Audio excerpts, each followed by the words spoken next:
Hello, happy Thursday. Josh here on The Wrong Lead, and I am joined by two of my favorite podcast hosts on all things gambling, semi-Vegas related, which I know is a topic that we tend to talk about a lot, but Dr. Mike and Mark from You Can Bet on That.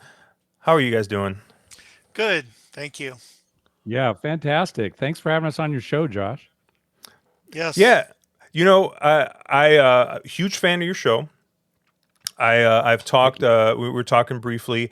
I just happened. I had Tim Lawson on a couple months ago, and I was kind of talking to him a little bit about my podcast listening and kind of how I even got into podcasting. Which I told him I was like, it was actually the 360 Vegas podcast. I would listen to it all the time, and it just sounded like three friends sitting around having a drink and talking about Vegas. And so I got three of my buddies. I'm like, hey, why don't we sit around, have a drink, and talk about horse racing? And so we kind of started down that road, and we started kind of focusing on, I think, an area that sometimes gets missed in horse racing, which is fan education, beginner like wagering strategy, how to figure out how to read the form and things like that, and kind of just evolved from there. But obviously, the gambling and Vegas podcast group is kind of a tight-knit group, I think, or at least the ones I've kind of ended up listening to. I went from 360 Vegas to your guys' podcast. From your guys' podcast, I started listening to Crap Vegas, and then I started listening to Tim's podcast. And, now my podcast is, I went from listening to all these horse racing podcasts to now, when I go to Vegas, I'm trying to find the bubble craps machine as quickly as I possibly can to play, to get some money down. But the thing that struck me most about you guys, and this is not something that a lot of people have. You both lived in San Diego for a very long time, and right in your backyard, you have a world-class facility in Del Mar. I have yet to be, but is one of the quintessential horse racing tracks that are open right now. So I guess I'll just start with, did you guys get out to Del Mar often, or do you, Mark? I know you're still out in San Diego, so. Yeah, I'll tell you, my first real gambling, other than playing with friends or whatever, was going to the track because, the betting age was 18. So, when I became 18, I was still in high school, but I was able to go out to the track. That was my gambling. So certainly I spent a lot of time at Del Mar back in the day. So this would have been, late 70s, early 80s. But, oh, yeah, just a beautiful track, just a tremendous place. If people haven't had a chance to go, they really need to go. Yeah, and it's only gotten better over the years. I think the upgrades and stuff they've added, it's awesome now. Clean, too. Yeah, which is like not something you can say for all tracks. No. Having been to a couple of them, we used to have Arlington here in Illinois, and obviously that just got torn down for what was supposed to be the Bears' new stadium. But hey, sidetrack, looks like the Bears are going to try and build in the city now after tearing down the track. But the great thing about it was just a modern.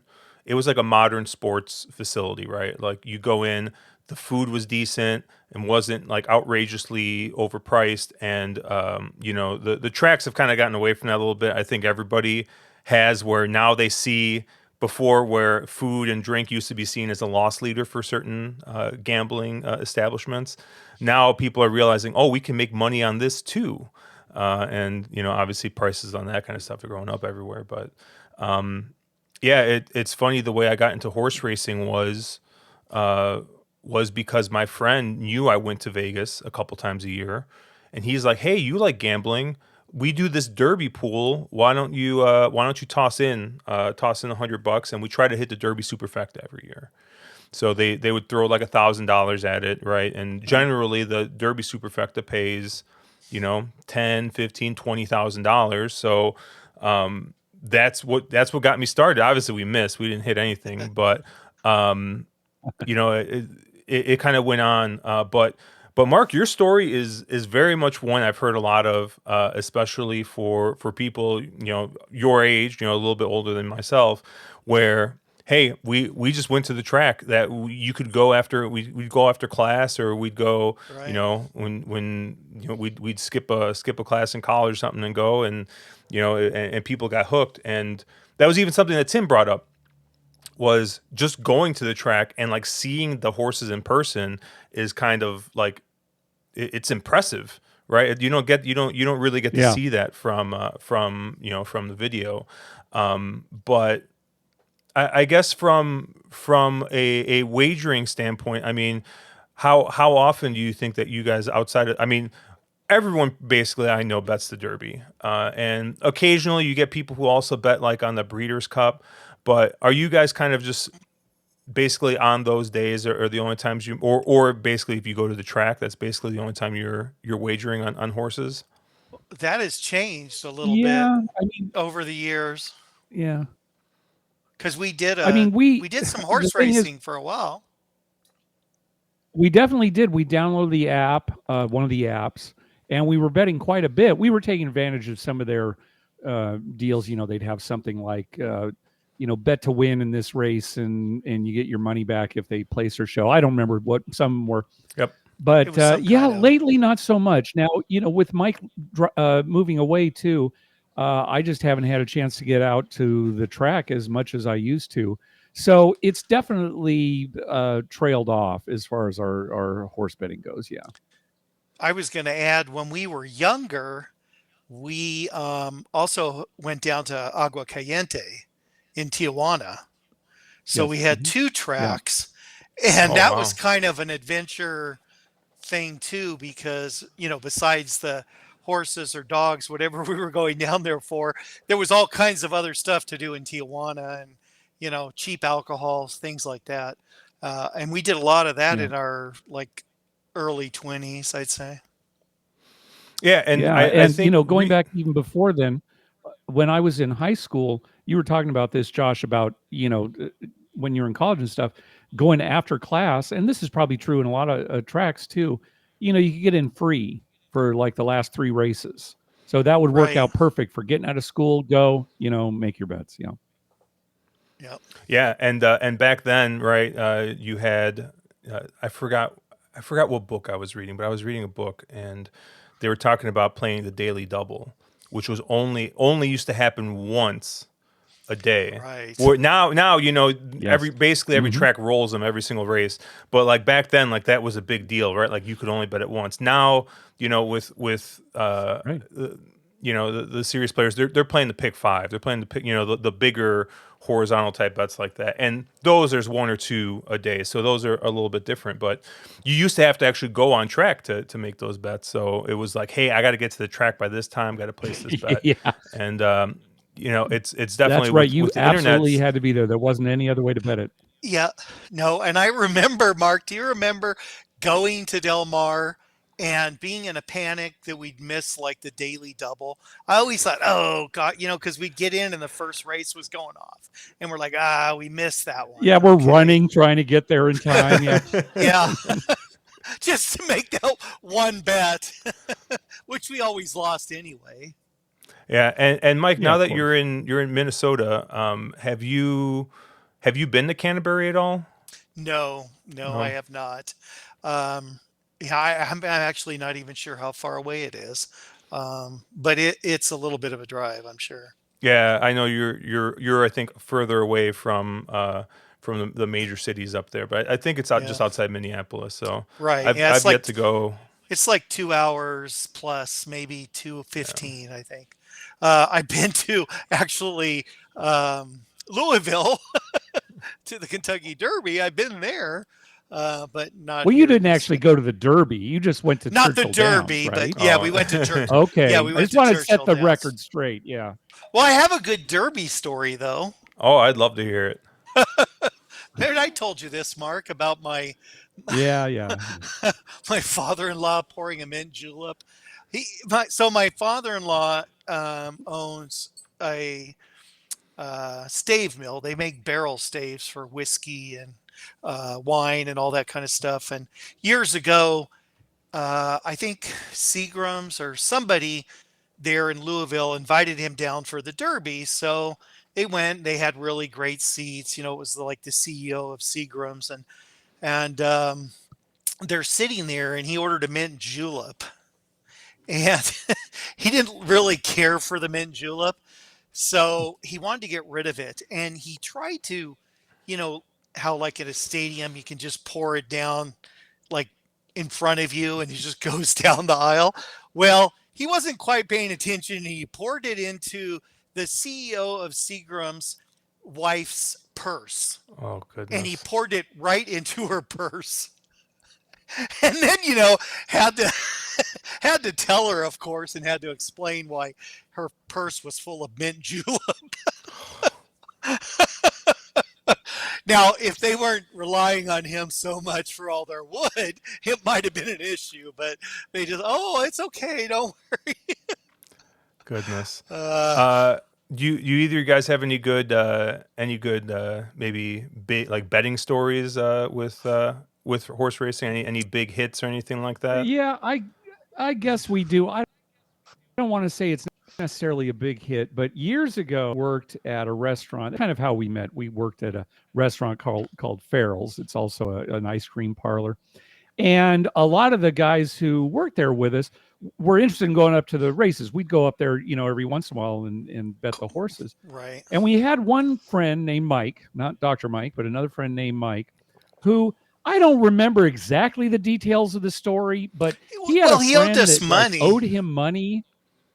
Yeah. Well, I don't know if he owed us, but maybe that was No, it too. He owed us money. And he had a owed us friend money. with like some insider information, at the track, supposedly, about a fixed Right. horse Well, race. his friends And was so like the nephew of somebody in Tijuana who owned the horse. Right. Okay. All right. And so he said, "Oh yeah, this horse is going to win at this race. It's fixed in such a way." It's like, "Oh, okay, great." So we were all getting ready and pooling our money. But then Mike came back to us and said, "No, it's off." They called it off. So we're thinking, that kind of adds some legitimacy to this, right? The fact that he was going to give us this tip, this supposedly illegal tip, but then, oh no, something happened. Somebody found out. And so then a few days later, gave us another tip. So I don't remember. It was like, oh, bet the number 5 horse, but make sure you do an exacta with the number 4.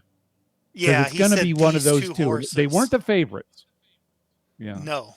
And so we all pooled our money, and our friend Paul and I went up. Mike, I don't think you were probably in school or working or something. No, I was something. Yeah. And we went up, and sure enough, that's in 1 and 2.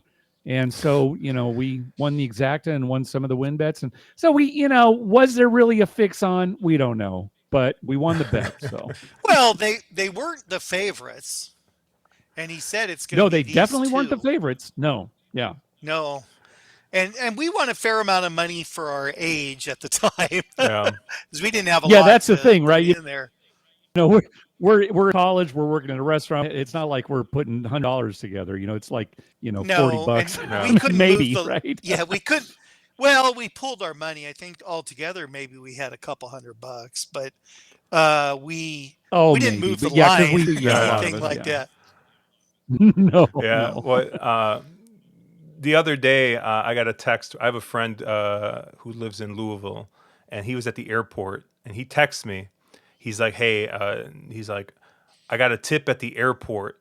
The 8 horse in race 1 can't lose." And I was like, "Who the heck is he talking to at the airport?" Right? And so I'm like, I wasn't gonna bet it, but always in the back of my head, I mean, just like a true gambler, right? I'm in the back of my head. I'm like, the one time I don't bet it, the tip is gonna be right. So I'm like, all right, I'm gonna bet it, and I ended up hitting that, and I hit the double with that horse. And when I went to bet it, it was like 7-5 or 8-5, and I'm like, look at this guy giving me the chalk. Like it's not even that good of a tip, but I'm like, whatever. I'm committed at Right. this point. Big deal. Horse floats up. Horse floats up to 9-2 and wins. And I was like, oh, this turned out really well for us. So I met up with him for dinner because they actually came into town, and I was like, "Who was this guy you got the tip from?" Well, apparently he didn't get the tip. He was standing in line in I don't know if it was security or to get onto the plane, and some guy walks up to the guy in front of him and said, "Hey, who was that horse again that you liked?" And told him, "Oh, it's the 8 horse in race 1." So he just overheard some guy talking about it. It was like the Kramer story from the Seinfeld episode, right? Where he's just like, he overhears a tip and he's going to the OTB. I was like, well, I definitely wouldn't have bet. I thought you talked to some guy. I didn't realize you just overheard it, but it ended up working out well. But yeah, it's funny. I always talk about that. I feel I'm not a very superstitious person in general, but I always find it funny that I don't know what it is, but something about putting money on something all of a sudden brings out all the superstitious things. Like you talk about like people rooting your home or saying your horse is home early, right? And all of a sudden, for some reason, his legs get real tired as soon as somebody says that. But the funniest story I had is actually a Derby story where my wife and I were out of town, and I placed all my bets, and we're going from bar to bar to bar, and we're walking down the street, and I had hit the first 4 races before the Derby for the pick 5, and we're walking, and all of a sudden, out of nowhere, a black cat shows up, stops right in front of us, stares right at me, and then my wife's like, we got to cross the street right now. I was like, what are you talking about? I'm not crossing the street. Like, no, we're just going to keep going. That happened to be the year that maximum security got disqualified after crossing the line first. And I definitely had maximum security for about $8,000 or $9,000 for the pick 5 and pick 4, only to get disqualified and win 0. And it was, after that, I was like, man, maybe I should have crossed the street before that happened. Yeah. But Yeah, you got to do what it takes to win, Josh. You can't just wing it. yeah, and you know what, and that just that also goes into I think good advice for everybody, which is hey, if your wife says to do something, you probably should do it. Yeah. Because that's good. That's good advice. I was actually just talking to my friend Caleb, who does the stream with us earlier, and I had made a comment how you could tell that he's a single guy, not married, because one year his girlfriend at the time liked Rich Strike, just really liked Rich Strike, right? And that was the horse that drew into the Derby last minute, won at like 70 to 1, 80 to 1. And he's like, no, I'm not going to waste my money betting Rich Strike, only for that horse, of course, to win.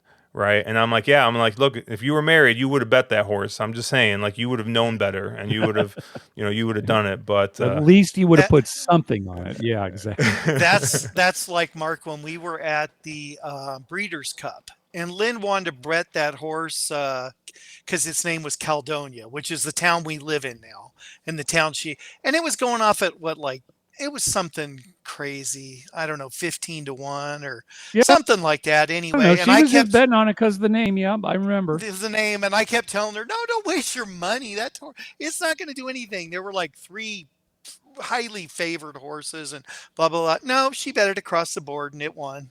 Oh, goodness. And she had, I don't know, $300 or $400, and she just didn't let me forget about that.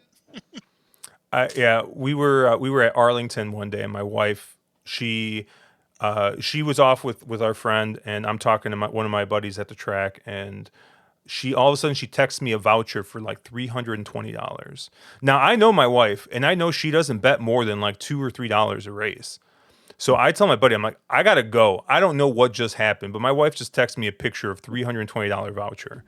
So apparently she meant to bet 3 horses to win, and she bet a trifecta box on accident. And sure enough, the trifecta box comes in, and she won $300. And then she proceeded to win $300 every single trip to the track that year. We went 3 times. Her lucky number is 3. Wow. She says everything comes in 3. I'm like, so we. She even, it was funny that first day she wore the same dress every time, and so it's just like, I don't Smart know. gambling. Exactly, smart gambling, right? It's in regular life, right? You're like, this person's nuts. What are they doing? But when it Right. comes to gambling, it's just smart. It's just a good decision. But It drives Mark crazy, but it is smart gambling. oh goodness. But I guess so with now that we have sports, sports betting is getting much easier for I'm saying this to 2 people who still can't bet sports online, but it's getting much easier for most of the country, to do. And there was kind of talk that the horse racing industry thought that they were going to be able to piggyback off of it. And I guess as gamblers, right? Do you kind of view them as similar, as the same? I mean, I know, Mark, you're very much into pricing, right? Into, hey, like what's the expected value of this? What is the vig on this bet? And obviously in that realm, horse racing doesn't compare to anything. I mean, I think the best horse racing bet is worse than probably even the worst table game I can think of. I mean, I can't, off the top of my head, can you think of any table game that has a 15% hold on the normal bet? I don't think any table game has got that bad of a vig. So No, I would say no. I know, like on like the like feature bets and stuff like that, you can maybe get into double digits there, but horse racing, 15% is seen as a good takeout. So do you think that I mean, as 2 gamblers, like I'd mentioned earlier, of different thinking, where Mike, you're looking to have fun, you're looking to make Right. money. Mark is a little bit more crunching the numbers. I mean, do you think price plays a factor in it, or do you think that it's just nobody wants to bet the horses anymore? Well, I don't know if this really answers your question. It's kind of thought of horse racing as its own thing. I don't associate it with sports betting. I don't associate it with casino betting, of course. And just the fact that it's parimutuel also has a huge part of it, right? So you're always playing against other horse bettors as opposed to against the house. Yeah, it's definitely. I don't know. If you're a horse better, it's like that's all you can really concentrate on, right? That has to be the only thing you concentrate on, because of that, if you want to call it that house edge, that 15%, 20%, whatever they're taking out. And yeah, I can't think of any other specific table game that has anything that high, unless you count Keno. Keno's pretty bad, but at least the base bets in casino table games, yeah, are lower than that. So it's strange, isn't it? Because even though you got the high house edge, supposedly, if you're knowledgeable enough and smart enough, you should be able to beat the horses. Yeah, I would agree with you, Mark. But as far as like dealing with the popularity of horse racing, I think it's because there just aren't a lot of tracks anymore. And unless you live really close to one, as Yeah, opposed to casinos, right, where they're everywhere. I mean, it's getting to the yeah. point where There are so many, yeah, casinos around, so everybody many more lives near one. places to gamble now. We talk about when we were 18, right? If there had been casinos around like there are now, and there are some 18-year-old, because I mean, 18 years is the youngest you can be to go to the casino. Oh, to the track, we would have been going out to the No, casino. And also, right. as far as popularity goes too, doggone it, my wife used to love to go to the races, and then we went once, and a horse fell and had to be put down, and that put her off racing forever. She never wants to go back. And I can certainly understand that. And so I think Yeah. that's a lot of it too. And horse racing, I don't think the industry has done a very good job of kind of getting past these scandals. Gosh, Santa Anita, I don't remember a few years ago, they lost so many horses. And I'm not a PR guy, but it doesn't seem like, they handled it very well. So they've got that to deal with too. Yeah. I think fewer tracks, more problems. Um, I've heard some stories, a Del Mar's not bad, but I've heard stories about other tracks where it's No, a that's the little thing. Yeah. sketchy, Yeah. a Del little Mar is dangerous. one of the higher. Yeah. Yeah, I think I think we're definitely starting to see, I guess maybe a bit of a generational shift where, and I guess maybe it starts with my generation. I'm late 30s, but even younger, how just how much stuff I think that before we would just kind of say, well, that's just how it is, or that's just that's how things go, where things get questioned a little bit more. And I think that an industry like horse racing that has for the long, I mean, is very old and very old money, which don't like being told what to do, and have been slow to adapt. I mean, I've mentioned this as many times as I can. You could bet on your phone. You could bet horse racing on your phone for what, probably the past 20 years, if I had to guess. And I was out with my brother's buddies, and they're all bankers, right? Younger bankers, like in their early 40s, maybe younger than that. Guys with money, guys who like to gamble, and they're like, you could bet on your phone, and this was before you could bet on your phone with sports, and I feel like they had this huge advantage, and they just, I don't know, they just kind of were like, we're not going to touch it, and I feel like they did lose a little bit of momentum with that. But yeah, the PR aspect, that still always just boggles my mind, where it seems like they are slow to react to anything, and they just, I feel like they need like a crisis department or something. Mark, you brought up seeing the breakdown in person. I had a couple of friends who were at Saratoga last year, and one of the big stakes races, a real. The worst part is it was a horse that had a really great story behind it as well. It was like named after a trainer who had, I think, beaten cancer, and that horse broke down, right? So it was a horse that everybody was cheering for. It was the favorite in a stakes race, and it happened right. It happened literally right at the finish line, and it's just like it doesn't get any worse than that. And you had the Santa Anita stuff, which it seemed like that would never. It was the first time that horse racing was in the news again, and yeah, it And wasn't. and then right after that, Del Mar had a problem. Yep. Remember, after Santa Anita, then there were horses at Del Mar, and it was a big deal. And everyone was questioning the track and this and that, and it's just bad PR run after another, which doesn't deter the regular horse racing fan, Yep. but it does deter the occasional people who are going to go, like, a couple times a year. Those are the people that stopped going, I think. Yeah, and I think that at this point, the Kentucky Derby is such a cultural event that I don't think that its popularity is ever going to go away. I think that's Right. kind of at this point ingrained in Americana, for better or worse.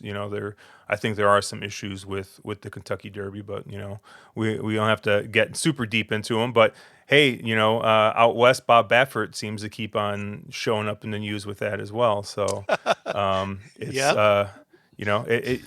it feels like every year, the last couple of years, there's just been something with the Derby, some craziness, some nonsense, or COVID. It's like, Right.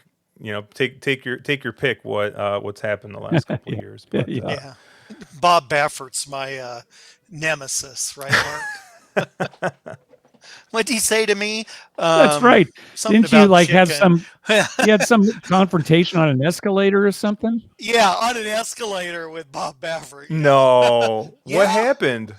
Oh, my wife and I were going down, and he was coming up, and he said something about the stink of the track. It smelled like chicken or something, and I just said something to him, and he gave me a dirty look. But it was just funny because it was Bob Baffert complaining about the track. About the smell of the track. Well, Track, it's yeah, probably, there's these trainers who have all these horses. I mean, you start doing the math. You're like, how much time is this guy spending with one of his hundreds of horses, right? It's right, it's not him, right? He's got a team under him that's doing a lot of it. Not saying that he's not right. calling the shots ultimately, but how well can He, you really know the he's horse? not doing a lot of work. Yeah. Yeah, So that's so funny. And I feel like here um, talking about PR, you've got American Pharaoh, who that was a positive thing, right? That suddenly got horse racing on the map again. Triple Crown winner, woo, right. fantastic. And then it was almost immediately followed up by these scandals that undid all that. It really did look like that was a mhm. turning point, at least I thought so. And then the scandals Right. kept coming. Yeah, and that's all it takes now because of media and stuff. I think all this stuff happened back in the 60s, 70s, maybe even 80s, but it wasn't, the media didn't run with it, right? It might be a local something in the paper. This happened, but now it's like on your phone immediately, right? Another horse dies at Santa Anita, that kind of thing. Yeah. It was funny. I always liken it to food in a weird way. So my parents were born in Mexico, and immigrated here. I was born here, but growing up, like I used to eat all this weird stuff, right? Stuff that people would consider weird, like menudo, right, which is cow stomach, right, or lengua, which is beef tongue and stuff. And like I always like think about it. I'm like, if I didn't grow up eating this, I don't know if I would eat this, right? Like as you get older, you know a little bit better. And I think with horse racing, sometimes it's kind of the same thing, right? Like there's a bit of I don't want to say an ethical dilemma, but maybe that's the best way to describe it. Where like you have to understand that there's a non-zero chance that something can go wrong, right? With an animal, running at the speed that it's running, and I think we're seeing maybe the younger generations maybe aren't willing to make that compromise. I don't know. It's the same thing. What happened to the circus, right? The circus is no Right, longer a thing. right. And so while I think Yeah. something I like mean, the Kentucky yeah, there are Derby is so probably many never ways never to going away. entertain us. Why should we use animals? Yeah, to be that Yeah. entertainment. Why not just let them be free? Now, I mean, these are magnificent animals, and I think in most cases they're being taken care of. But you're right. There's so many interesting things that people can do nowadays that why subject an animal to this kind of thing? And plus, our people might have the perception that the animals are being mistreated behind the scenes. Now, whether that's true or not, depending on, again, Mike, you were talking about how Del Mar is one of the classier racetracks. Right. Whether it's true or not, again, the industry hasn't done a good job of showing the public, hey, look at how animals are being treated if they are. So, Yeah. Well, and another thing, Mark, is the animals that do well and win lots of money, I'm sure are treated very well. Maybe some of the ones that don't quite make it aren't treated as nicely. mm. Um, you know, we I got two things to say, Josh. Number one is you got to go to this restaurant in Escondido, which is a little north and east of Del Mar. That remember, Mark, there's always a line, and you can get like tongue tacos and menudo, and Oh, it's real yeah. authentic. I mean, it has Well, I everything. mean, And that, that's Escondido. We've got tons of stuff like that, though, all over San Diego County. I mean, especially yeah, but this as you go one, south, like into Chula Vista National City. No, they had a lot. I mean, it's true. But like Tacos El oh, at Gordo, 2 in the that's morning, another place. And we'd there's go one of by those there in at 2 in Vegas the too, morning. Yeah. Yeah. Yep. Oh, you're right Remember, though. we'd The go one in by 2 in the Escondido. Yeah. morning, and there was a line Yep. all the way Oh around yeah. the whole block. At 2 in the Yeah. morning, people waiting in line to get an order. Yeah, that place was pretty good, I guess. We ate there like once, maybe once or twice. Yeah. It was The just. other Yeah. thing, I think we didn't like to have to wait. So yeah, we didn't eat there too yeah, it was often. the wait. It was the wait that we didn't like. Um, the other thing is, oh gosh, now I forgot what I was going to say. Oh, when we used to go down to Mexico and we went to a lot of dog races, they had horses in the day and dogs at night. And we'd go down there and maybe catch the end of the horses and then the dog races. And yeah, those animals, I don't know, were treated all that well, Yeah. especially the dogs. Um, and that When it eventually comes to ended, but dogs, yeah, it, yeah. yeah, they were not treated Well, real no, they well. I still mean, if do a it down dog in didn't, Tijuana. They still have dog races. oh, they still, I know they do, but it's not as, They I don't still think it's do. as In fact, I popular looked as it just the other was. day. Yeah, our listeners was asking about it. Yeah, no, it's down in Tijuana, but there are only 2 tracks left, active tracks in the United States. They're both in West Virginia, and they used to be all over the Uh, place, Florida in particular, right? But yeah, no, they still have them down in right. Tijuana. Yeah, we'd go down there for dog racing, horse racing, highlight. Remember? Highlight. You want to talk about betting Mm-hmm. on something Yep. that's probably the most fixed thing there is. Highlight. Yeah, that was big in Florida. Uh-huh. After the dogs closed, because some of those casinos, they had to be tied to something parimutuel, and so they were running like highlight matches, and they were handling like hundreds of dollars for these. Yeah. Like it was barely anything, but they could keep their machines because See, they ran highlight race, right. which which is just kind of it's kind of funny. But I think Mark, you had mentioned before, the amount of options that you have for gambling now. I know you were talking about entertainment, but even with the tribal casinos like here or in Illinois now, right? There's within an hour of me, I think there's 4 or 5 casinos now. And I I still go to Vegas a couple times a year. It's still one of my favorite places to go. I am starting to feel like I'm getting priced out a bit because you go to Luxor during the day and you're lucky if you're finding anything under $15 limit. And I if you're playing craps, which funny like I just gotten into playing it maybe a couple times, maybe I used to play a couple times a year, but my buddy, I think Mike, somebody had commented to you once at a table, "Oh, this how to play, right? Because you're covering all the numbers, doing everything." And Right. I saw my buddy. We were sitting at a bubble crafts machine, and he's just like hitting all these things. I'm like, "What are you doing?" Because in my head, you bet the pass line, and then you bet come, and that's it. And he's like, "Oh, you can bet the numbers. You can do this. You can do that." And once I found that, I was hooked. And then, of course, I started doing the math. I'm playing at a $5 bubble crafts machine. Well, next thing you know, I have $200 out there, right?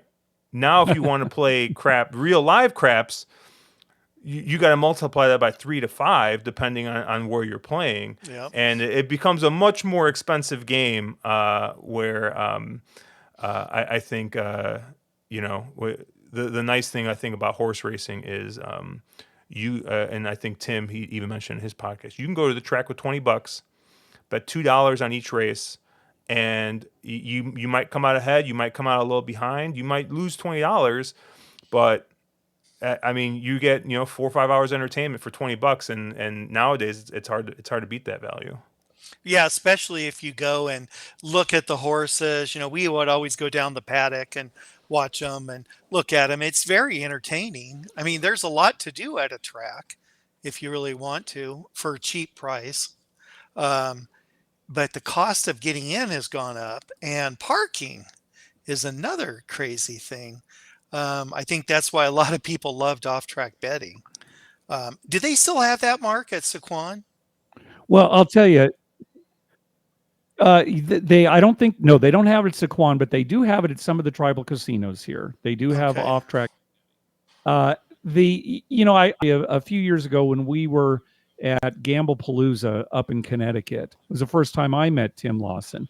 A group of us went to the horse betting area there I'm drawing a blank on the Connecticut casinos, but we went to just on horses Foxwoods? after we had Yeah, it was completely it was Foxwoods. We'd completely played craps and all this exciting stuff. Some of us went over just to bet the horses, and a lot of us agreed it was the most fun we had all weekend, even though we weren't really risking that much. It was maybe like $2 bets, $4 bets. So you definitely can have a good time. Maybe it's just a matter of getting people, to the track. And I think Del Mar does a pretty good job of it. They've got a lot of promotions going on. They have family days. There's a big, center there, kids to do even, and they have giveaways and Well, stuff. they have a lot of I think it's just a matter of getting people out there because it's like you said. Yeah, it's like you said, Dr. Mike. It is fun to go to the paddock, look at the horses come out, and watch everything. So yeah, I agree. It's a lot cheaper, certainly for me, than go to the casino.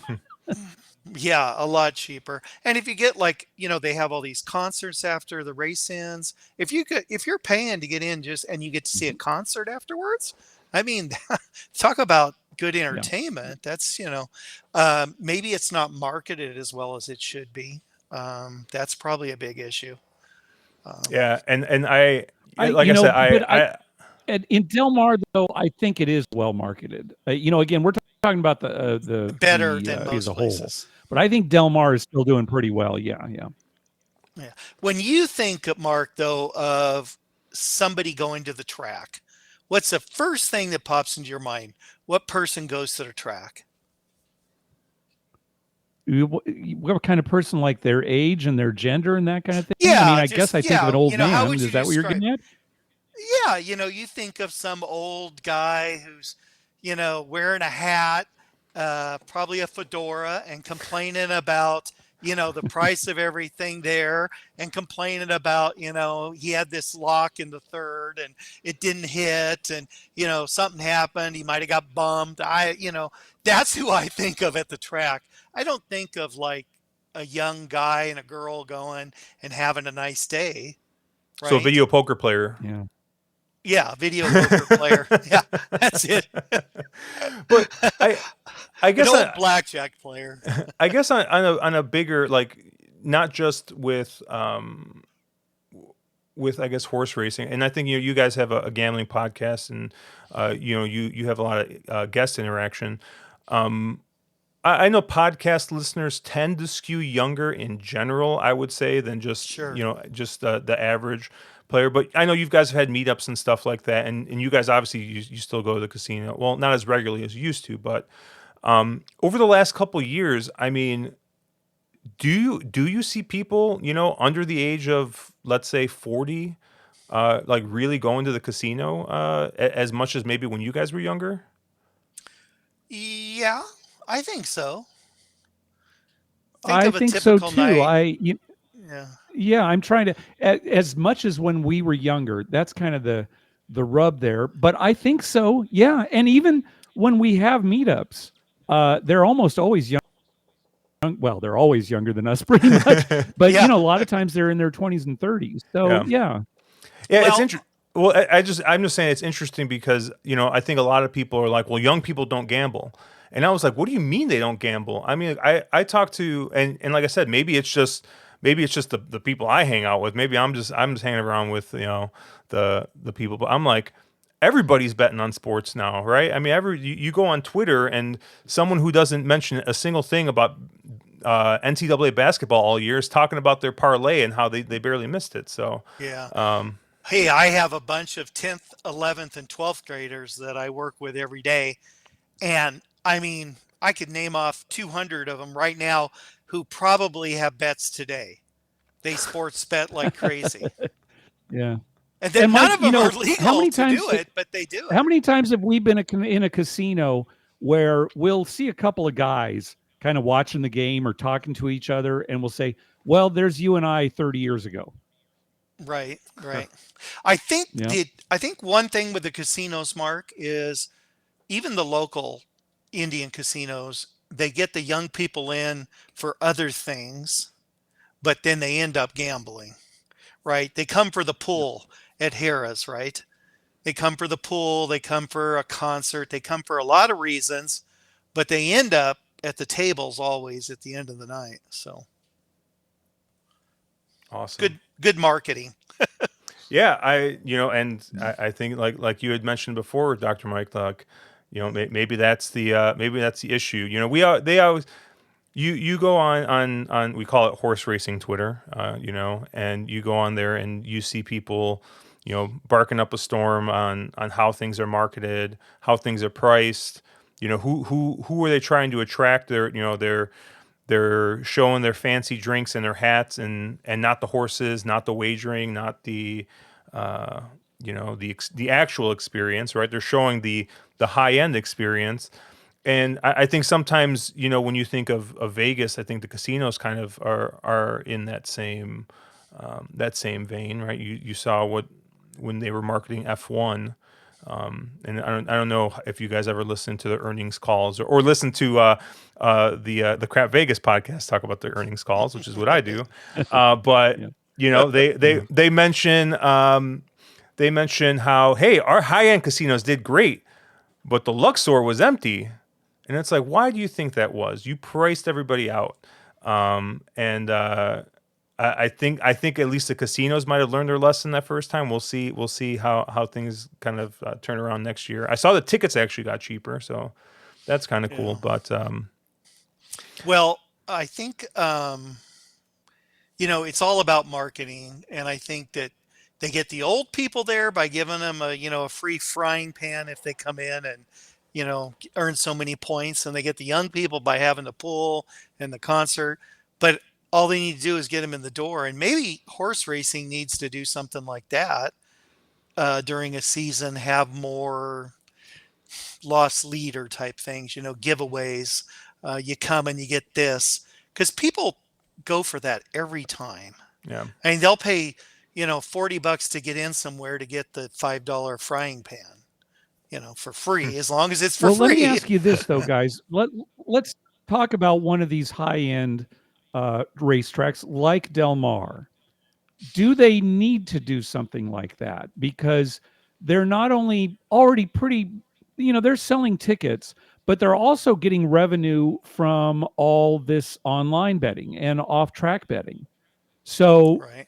whereas the industry may need some help, is there incentive for a track like Del Mar to do something like that?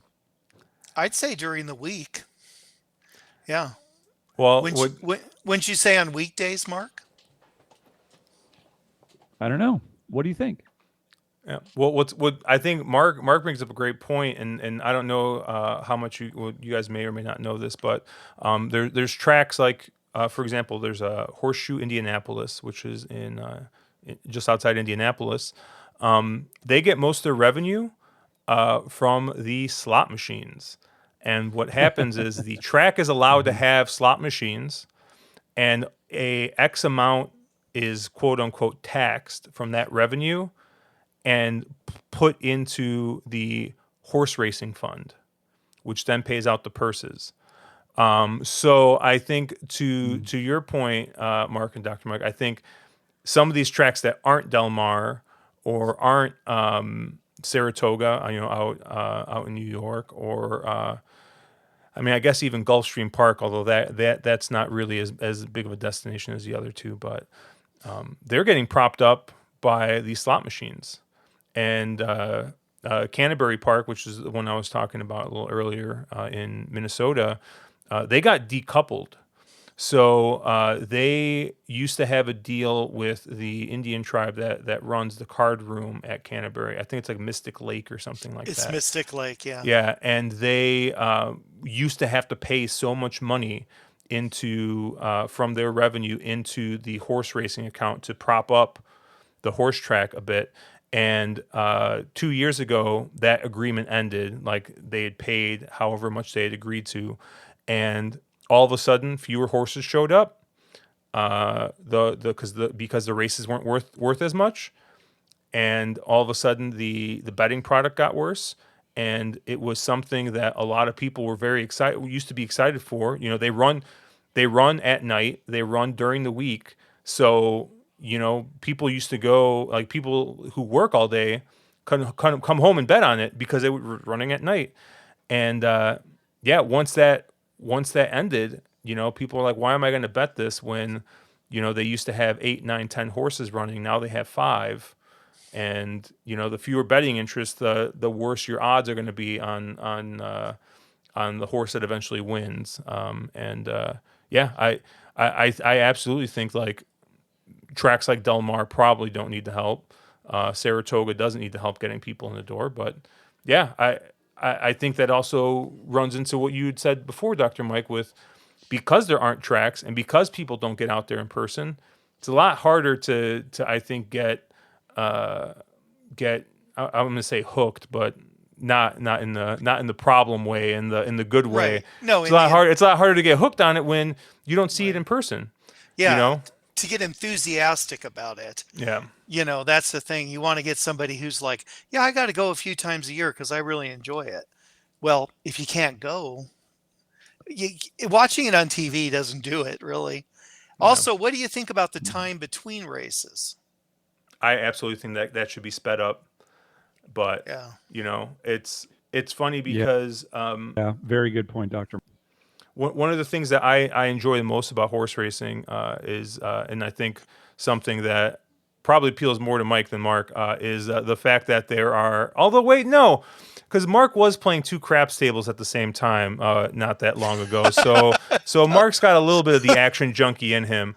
But the fact that there's always a race going on, right? You could finish up on a Saturday. You could make a bet every 5-10 minutes from 11 o'clock Eastern till probably about 6 or 7 o'clock p.m. If you wanted to, just following all the different tracks. There's always If right, if you're talking about online, yeah, but if you're talking about being at the track, getting people enthusiastic about going, I yeah. mean, people complain about how long it takes the pitcher to pitch, right, in a game. Imagine waiting a half hour in between races. And what do they do on big Well, days? Yeah. They make it even yeah, longer. and Yeah, it's even it's longer. longer. And have you ever noticed this too? It's like post time. When has the post time ever been correct? It's never been Right. correct. They put up the post, Right. 20 minutes or whatever. It's never correct. Add at least Right. 5 minutes. Yeah. Yeah.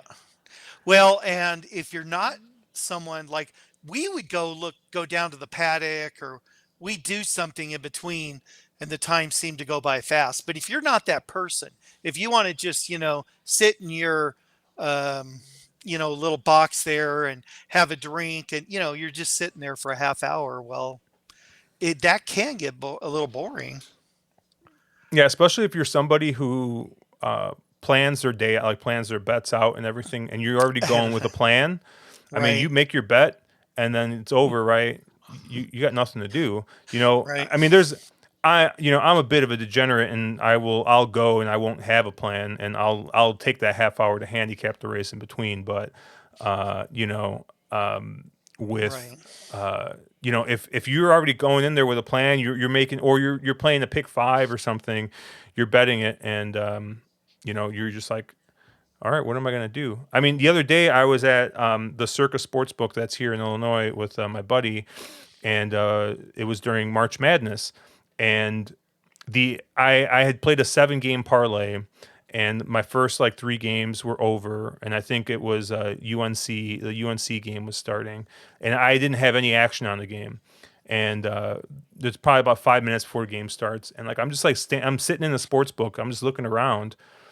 I'm like, how do I not have any action on this? And I had to like scroll through my phone to be like figure some bet out for it. I ended up betting, I think, Baycott over points, and he hit it in the first half, which was great. But with that's with multiple games going on at the same time. Yeah, Right. if you're just sitting there, for a half hour in between, that is pretty long. And like I said, on bigger days, sometimes you get an hour. And Right. I mean, with how long some of the lines can get at places like the Kentucky Derby and stuff. I mean, I guess it makes sense, but yeah, it gets a little crazy. What I do love though is, as casual fans, you guys have a lot of the same complaints that I think a lot of other people do, which is funny, because I think the horse player sometimes is seen as this old crotchety guy who just complains and will never make them happy, so we're not going to listen to them. And I mean, you guys are kind of they always talk about the target audience.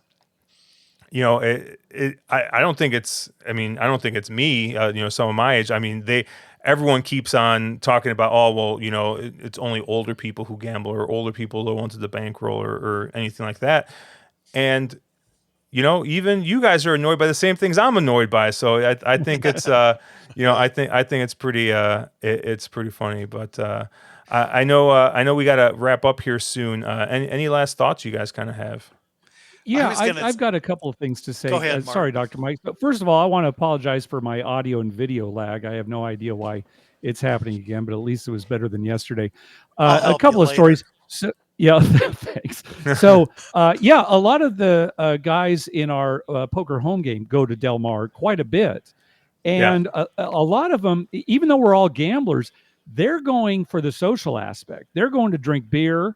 They're going to just socialize and everything. So that's another part of it, right? That maybe you don't get at as much at a casino where the action's just boom, boom, boom, right? Your next hand is coming there. And so they like that downtime between races where they can, walk around and drink or whatever. I want to tell one more story though. Dr. Mike, this was years ago. So there was a jockey who was very famous back in the 70s. His name was Willie Shoemaker. He's not really a household name now, but he certainly was at the time. And I'm sure he was a lot of very people who big. follow him. Yeah, very big, beyond the horse racing community, right? He was a household name. He really was.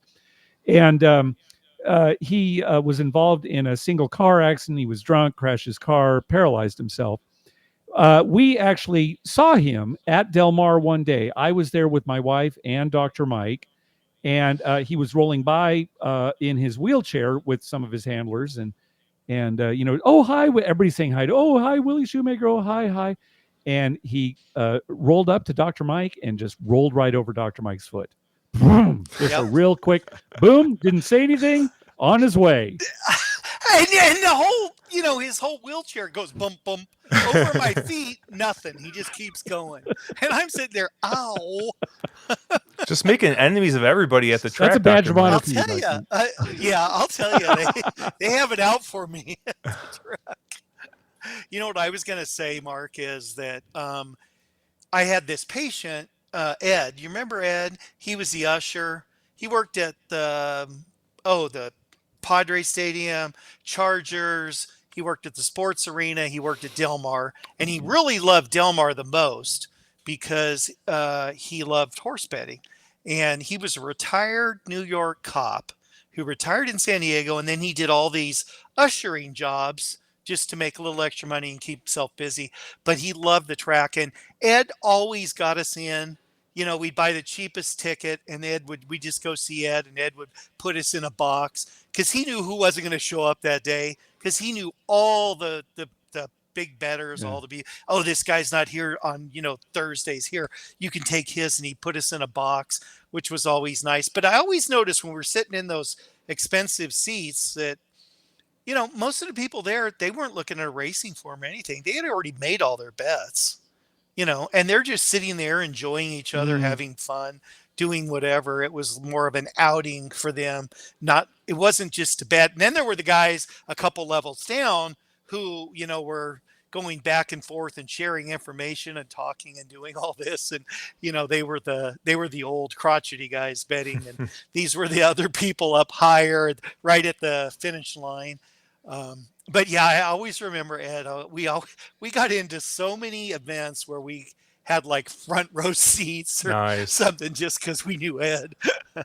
Yeah, but he always had a piece of paper. He'd pull it out of his pocket and he'd say, I like number 3 in the third, and you might want to box him with, and he'd give me all this information. Very rarely was Ed right, but he loved doing it. So yeah, one year we were at Keeneland, and we had a table in one of the areas. It wasn't like a super fancy area, but it was a ticketed area. You know, you had to have the right wristband for it, whatever. And they had an usher there, and he was just this old like this guy was just so mean to us for no reason. Like he was just like real, just cranky, and just like we're like, what the heck did we do to this guy? And so we're sitting there, and there's this older couple that was sitting right behind us, and they were talking about the next day, Saturday, which was the big day. It was a stakes racing day for Keeneland, and he's like, yeah, sorry. He's like, look, if you can get a ticket in here into the track, I can sneak you guys in here. I'll get you guys set up here. But if you guys don't have a ticket, they're all sold out. Like you can't get in. Well, sure enough, my buddy, we hadn't heard, like we didn't have tickets for the tickets that we had eventually gotten. So he had bought a bunch of general admission just in case we couldn't get these other tickets. So who had 2 extra general admission tickets but us, and we're hearing this usher trying to get his friends in or people he knows in, and he can't. So sure enough, we're like, well, hey, if you need 2 tickets for tomorrow, we got 2 general admission tickets, and then, you know, your buddy can sneak them in. Oh, the usher was absolutely the nicest guy in the world to us after that, right? He didn't know who we were, so he didn't want anything to do with us, but as soon as we helped his friends out, you better believe that his tune changed, and he was just, the next day, he was just over. He's like, oh, how can I help you? Oh, yeah, Mr. Rodriguez. Like, he's calling us by our last names and stuff. I was like, he wasn't even making eye contact with us the day before, so... yeah, it's you know, knowing somebody in one of those situations always always hey, good. an usher is the best person to know if you're into sports and stuff. I can't tell you how many times we went to hockey games right on the glass, right behind the bench. We even went to Ice Capades. I took my kids to Ice Capades. Ed put us right down, right in the front, right by where they sign all the autographs and stuff. You know, I'll say one more thing, Dr. Mike, and I don't know if you experienced this too, but when I was younger, again, 18 going to the track, I got a certain amount of, I don't want to say abuse, but like the older guys that were taking bets right behind the window. Oh, yeah. They obviously didn't like young punks coming in and trying to bet the horses. Especially right? if you didn't get the they don't know what they're doing. Right. Remember, if you or if did you something said wrong, something or you know, the wrong, order of the bet the wrong amount. I only got a lot of looks from some of the older punks. Go on home. Right. They almost didn't even want to wait on you, right? It's like, get out of line. Mark, this happened to me this summer. This happened to me. I literally walk up to the teller to cash my voucher out, and I said, hey, can I cash this out? And she's like, yeah, go ahead. And I'm getting ready to put the ticket in the machine. She slaps my hand. She's like, no, I haven't cleared out the machine yet. I'm like, you told me to go ahead. And then I was like, she was like yelling at me. I was like, all right. And I'm like, so I give her the ticket. She puts it in, takes it out. And she's like scolding me the whole time. She's like, you got to listen to me. You can't just do this. Like, do you have any idea what you're doing? I'm like, sorry. And then, so she's counting it out. She counts it out. And then she finishes, like, she stops like $10 short or something. And she goes, are you going to give me anything? I was like, are you going to pay me out first before I tip you? Like, you're like already, God. She's like, yeah. She's like, you're not going to tip me at all? I was like, why don't you pay me first and I'll take care of you after the fact? Like, what the heck? But then like at that point, right, I'm like, great. Do I stiff her now? Right. After she does it. And then she's going to be like, I was right about this guy the entire time. I was like, no, now I can't stiff her. Now I have to tip her. Like, yeah. I was, oh my God. I was just like, I'm like, this is why I bet on my phone. This is why I bet on my phone. I just don't want to deal with people. A lot of these people who work there that are grizzled like that, do you think they've been through the ringer as bettors? Do you think they're bitter because they never could find the formula for beating the track? I kind of get that feeling. I think it's not just their job. Trying to beat the track. Yeah, they came up in this culture, and this is what they're doing now. They still want to be a part of it, and they were never able to beat the game, and they're still bitter about it. Oh, they're probably still off track betting, Mark, or betting before they get to work. I'm sure they're all still betting. I- Um, if you want to find surly people, which I think is a great thing to do, racetrack number one, probably the sports betting window number two, and number three, what would you say, Mark? So as Blackjack far as dealer? grizzly, surly, oh yeah, Surly, maybe kind of. blackjack dealer or maybe blackjack player who is watching you Yeah. play and giving you advice. Yeah, there you go. or I get a kick out of those kind of people. They're just so upset about everything. I, Why would it matter if you put your ticket in or not? She could have just have easily said, "Oh, hold on a second, honey, I got to do this." yeah. Right? And there's those people, and then there's the one that yells at you. Yeah, and this was in Saratoga, right? So you got that New York energy on top of all that, and I'm like, I'm Mr. Midwest over here. I'm like, I'm not used to this. Yeah. I would actually add poker players probably to your list, Oh Doctor. yeah, Like, yeah. there's something about parimutuel people who are trying to take each other's money that just like makes you miserable. I don't know what it is. Horse players and poker players.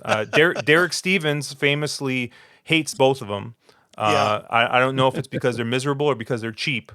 But sports betting doesn't have that much higher of a hold than either of those two, and he's leaning fully into them. So, but yeah, it's fun. This was so much fun. I'm so glad that you guys were able to make this work. I've been I've been a huge fan of your guys' podcast and just I don't know. I had such fun with Tim. I was like, man, I'm gonna send out emails to everybody and see who else wants to come on and talk, because it's fun. It's great. a small Thanks world. for having us on your show, Josh. Yeah, it was wonderful. Yes. Yeah. Head down to Colorado now this June, right?